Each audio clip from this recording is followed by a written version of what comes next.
tu galères à t'organiser entre tes différents clients, tu passes d'un dossier à un autre, la tête en vrac, les onglets ouverts dans tous les sens et le sentiment de ne jamais vraiment avancer. Et pourtant, t'as pas encore beaucoup de clients. T'en as peut-être un, deux, et c'est déjà la galère. T'es déjà dans tous les sens, tu manques de temps, tu manques d'organisation, t'aimerais en accueillir un peu plus, mais tu sais même pas comment t'organiser. Comment est-ce que je fais pour accompagner plusieurs clients en même temps? Eh bien, cette vidéo, elle est faite pour toi. Je vais te montrer comment je m'organise concrètement au quotidien pour gérer plusieurs clients en tant qu'OBM sans trop m'éparpiller ni m'épuiser.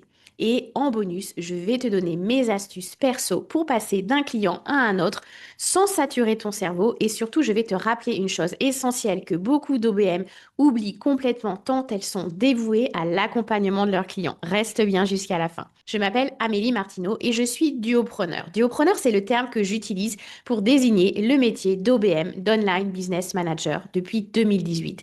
Et j'ai accompagné des clients dans le développement de leurs projets, dans leur organisation interne, etc. Et depuis 2021, je forme des femmes brillantes comme toi à devenir à leur tour duopreneur OBM avec la Duopreneur Academy.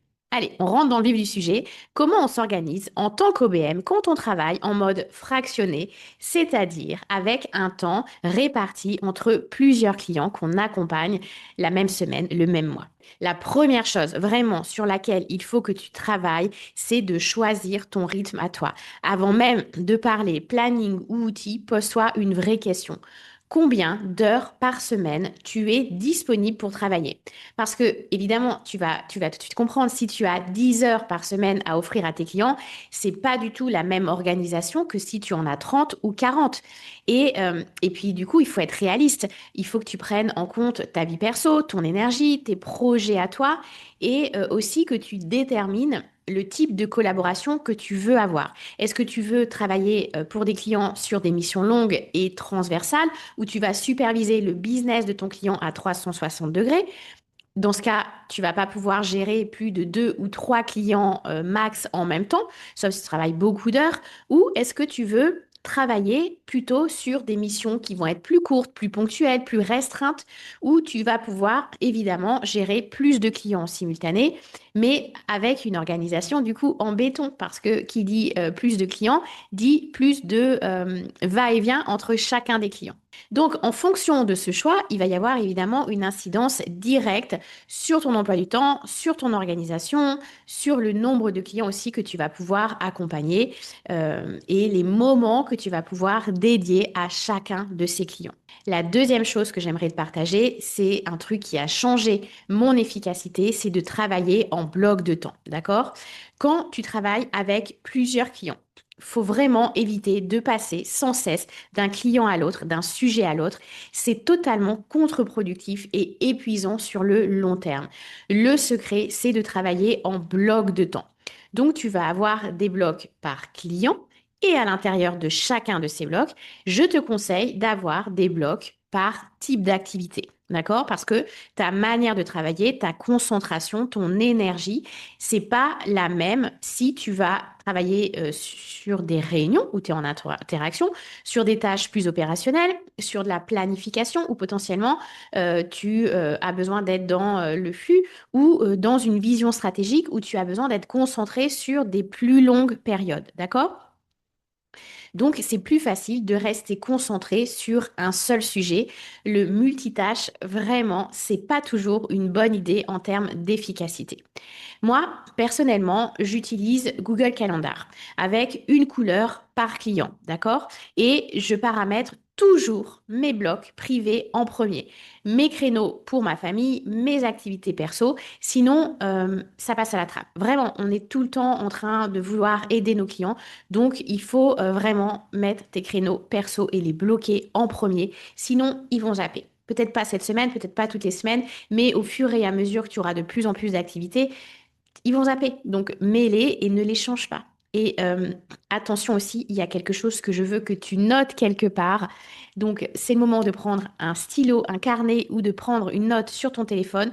Ton entreprise est ton premier client. Donc, dans ton planning, tu dois aussi bloquer du temps chaque semaine pour travailler sur ton business, ton marketing, ton contenu, ton offre, ta formation continue, super importante dans ce métier-là, ta prospection et aussi ton repos, parce que c'est aussi dans tes temps de repos, de récupération que tu vas avoir tes meilleures idées pour développer ton entreprise et aussi accompagner tes clients dans les meilleures conditions possibles. Donc, si tu remplis tout ton agenda avec les clients, tu t'oublies, tu stagnes et surtout, tu risques de t'épuiser. Ne fais pas cette erreur, d'accord? Et je te conseille de traquer le temps que tu passes pour chacun des clients, chacun des dossiers, d'accord? Parce que c'est pas toujours facile de savoir pour s'organiser combien de temps ça va te prendre d'accompagner tel client ou tel type de mission. Donc, ce que je te propose, c'est que pour débuter sur une période de 3 mois, par exemple, tu vas noter tout ce que tu fais, puis tu vas le refaire régulièrement au cours de l'année sur une période au moins de 1 mois. C'est super révélateur et ça permet de voir où il y a des fuites dans ton organisation et ça permet d'améliorer aussi la répartition de ton temps. Donc, il y a des outils qui permettent de le faire en version gratuite. Par exemple, Clockify ou Toggle, ça fonctionne super bien. Ça évite de le marquer comme ça avec un cahier et d'oublier. Donc, tu lances ton tracker et tu dis sur quoi tu es en train de travailler. Et à la fin du mois ou à la fin de la semaine ou à la fin de la journée, tu as une idée, en tous les cas, sur quoi tu as passé le plus de temps et tu vas avoir des surprises. Et aussi, un autre truc que je te conseille pour que ce soit plus facile de trouver du temps pour un nouveau client, c'est de pas onboarder 2 clients la même semaine, d'accord? Évidemment, si l'occasion inespérée se présente et que tu es en attente de collaboration et que les deux viennent se pointer le même jour et veulent commencer le même moment, il va falloir que tu arbitres et peut-être que ça va tirailler pendant un moment. Mais si tu peux faire ça, si tu peux décaler un démarrage de collaboration en ayant fait signer le contrat, évidemment, pour pas que la personne aille ailleurs, euh, essaye de pas onboarder, accueillir, débuter une collaboration avec plus d'un client la même semaine et j'ai envie de te dire le même mois même. Si tu es dans un accompagnement long terme où tu vas être copilote à 360 degrés pour l'entreprise de ton client, où tu vas t'occuper de la gestion des opérations, de la gestion des process, le suivi d'équipe, le suivi des résultats, que tu vas l'aider à la stratégie, que tu vas peut-être potentiellement rapidement, parce qu'il y a une urgence, travailler sur une grosse opération commerciale ou un gros projet. C'est compliqué, d'accord? Parce que, évidemment, quand tu débutes une collaboration, tu as beaucoup de choses à comprendre, à mettre en place, à discuter avec le client. C'est énormément d'énergie. Donc, si tu peux éviter, c'est mieux, d'accord? Mais fais le mieux que tu peux. Ensuite, vraiment, je te conseille de créer un rituel de transition entre 2 clients. Quand tu passes d'un client à un autre, tu dois appuyer sur la touche reset. Tu dois te réinitialiser, d'accord? Parce que sinon, tu vas amener des sujets de ton premier client dans ton deuxième client. Tu vas pas être complètement 100% présente, disponible, même si tu es en distanciel, on s'entend, hein, pour l'autre client, pour les sujets, etc. Il y aura toujours en fond de tâche quelque chose là qui traîne sur ton premier client. C'est pas agréable pour toi en tous les cas. Tout ça, ça fait que tu vas avoir plus de charge mentale. Donc vraiment, je te propose de ne pas passer directement d'un temps de planification d'un nouveau projet pour un client A à une réunion pour un autre client B parce que ton cerveau, il va être dans le flou, tu auras du mal à te concentrer, tu vas peut-être noter un truc que tu as oublié de faire dans la planification pendant que tu es dans la réunion. Bref, c'est très compliqué en tous les cas et je te conseille vraiment de marquer une pause très concrète. Donc moi, je vais te partager certains de mes rituels. Après, toi, tu vas faire ce qui est juste pour toi. Et peut-être que toi, tu arriveras mieux à fermer des dossiers dans ta tête pour pas les amener ensuite. Mais pour moi, en tous les cas, j'ai besoin de ces rituels très ancrés, très concrets pour me dire, OK, je passe à un autre client. Mon cerveau doit rester concentré sur ce nouveau client et pas continuer en fond de tâche là à réfléchir à l'autre. Donc évidemment, je vais avoir des idées qui vont arriver, je vais avoir des pop-up, etc. Mais j'essaye de matérialiser vraiment deux espaces différents. Donc première chose, je ferme tous les onglets du client précédent. Ma session Chrome, le logiciel de gestion de projet utilisé par le premier client, l'espace sur Slack, par exemple, si on travaille sur Slack. Je ferme tout ça pour pas être tenté d'aller regarder ce qui se passe chez ce client. Et ça, c'est aussi important aussi pour ta santé physique parce que on peut on peut vite ne pas faire beaucoup de pas et ne pas être très actif quand on travaille de chez soi. Donc, je te conseille de changer de pièce, de faire quelques mouvements d'étirement, de mettre peut-être une playlist aussi qui va être différente pour une ambiance différente. Va prendre une collation, va prendre une boisson.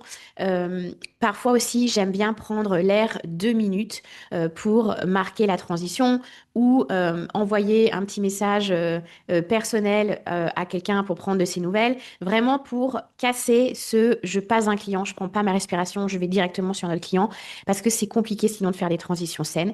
Et seulement après, j'ouvre les onglets, les outils de travail de mon deuxième client, d'accord? Donc en fait, c'est comme si j'envoyais à mon cerveau un message qui va lui dire, OK, là, on tourne la page. Et puis voilà, quand je reviens devant l'ordinateur, je suis prête à me reconnecter sur un nouveau projet, sur un nouveau client, sur un nouveau sujet, à un nouveau rythme. Ensuite, je te conseille vraiment de centraliser ton organisation et de trouver en tous les cas une organisation qui te convient. Je vais te partager la mienne.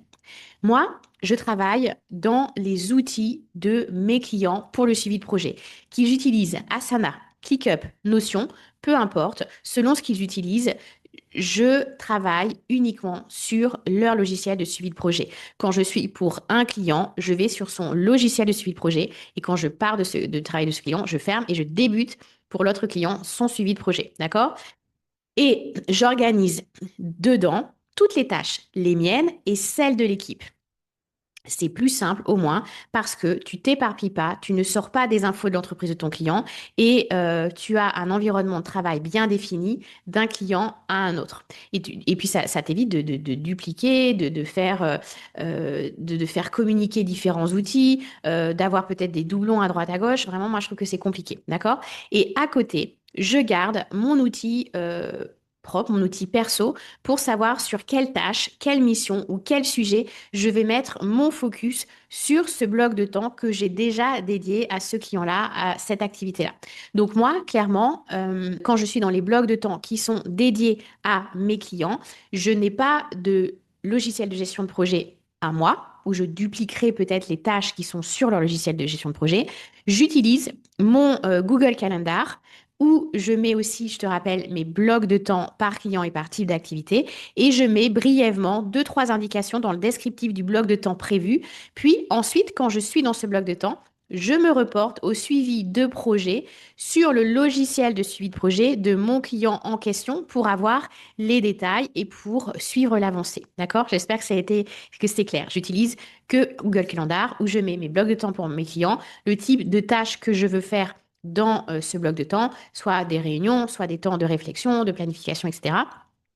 Et je peux mettre, si je sais qu'il y a des tâches urgentes, deux, trois indications qui me rappellent exactement ce que j'avais prévu de faire. Et quand je suis dans ce bloc de temps, je vais voir sur le logiciel de mon client quelles sont les tâches sur lesquelles je dois vraiment travailler et je fais le suivi de ces tâches dans le logiciel de mon client. D'accord? Euh, donc vraiment, et comme je te disais tout à l'heure, pense à réserver du temps pour ton entreprise, à toi aussi. C'est pas du bonus, c'est vraiment nécessaire. Et après, tu vois les tâches pour ta propre entreprise, comment toi tu as envie de les suivre, sur quel logiciel. Fais aussi un petit tour quotidien et un bilan hebdomadaire. Tous les jours, lorsque je travaille en tous les cas pour des clients que j'accompagne sur du long cours, où je suis sur de la gestion de projet, suivi d'équipe, etc., sur un périmètre très large et sur des collaborations longues, quasiment tous les jours, je vais aller faire un petit tour sur les projets en cours. Donc, j'ai un temps dédié pour faire un tour sur les projets en cours. Je regarde s'il y a des messages, des retours, des demandes nouvelles. Je mets à jour les priorités, les miennes, celles de l'équipe. Donc ça, évidemment, c'est sur des collaborations longues.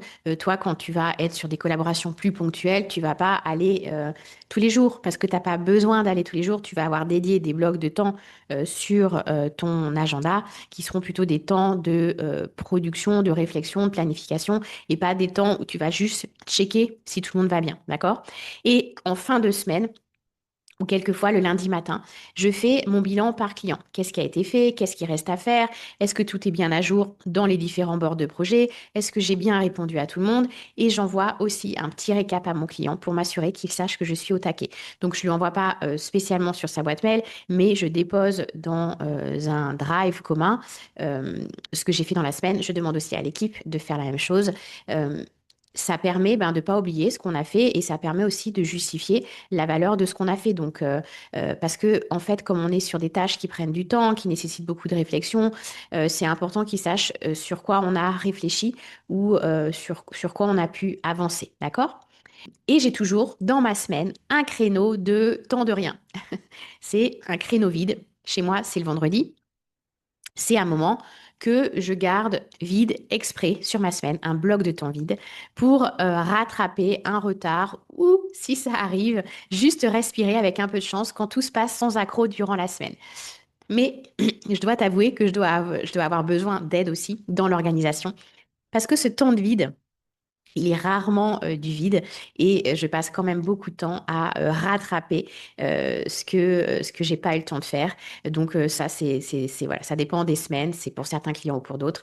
Donc oui, effectivement, on a beau tout prévoir à l'avance, il y a forcément de l'incertitude et au fur et à mesure, en fait, tu vas t'habituer. Tu vas savoir que pour tel client, il y a des périodes de rush, il y a des périodes plus calmes, il y a des périodes où on est vraiment en implémentation, il y a des périodes où on est beaucoup plus en réflexion, en préparation. Euh, et au fur et à mesure, tu vas savoir le temps que ça te prend, etc., etc. Et tu vas trouver aussi ta bonne organisation. Donc, tu vas tester, tu vas déborder, mais c'est OK. Mais en tous les cas, avec ce que je te partage là, ça devrait t'aider à mieux organiser ta semaine pour pouvoir soit avoir plus de temps libre pour toi, parce que tu vas voir que tu vas être beaucoup plus productive, ou soit avoir du temps qui va être libéré pour ensuite débuter certaines collaborations. Et puis après, tu verras, effectivement, il y a avec certains clients, il y a des jours qui sont imposés pour des réunions d'équipe, par exemple, ou avec les décalages horaires, par exemple, il est possible que tes blocs de temps du matin soient réservés à un client qui est en avance sur le fuseau horaire, parce que sinon, c'est la nuit pour lui après. Donc tout ça, en fait, c'est une question de répartition aussi selon le type de collaboration que tu peux avoir. D'accord? Dis-moi, est-ce que tu fais déjà ça? Est-ce que tu travailles avec plusieurs clients en ce moment et que tu t'organises aussi comme je t'ai partagé?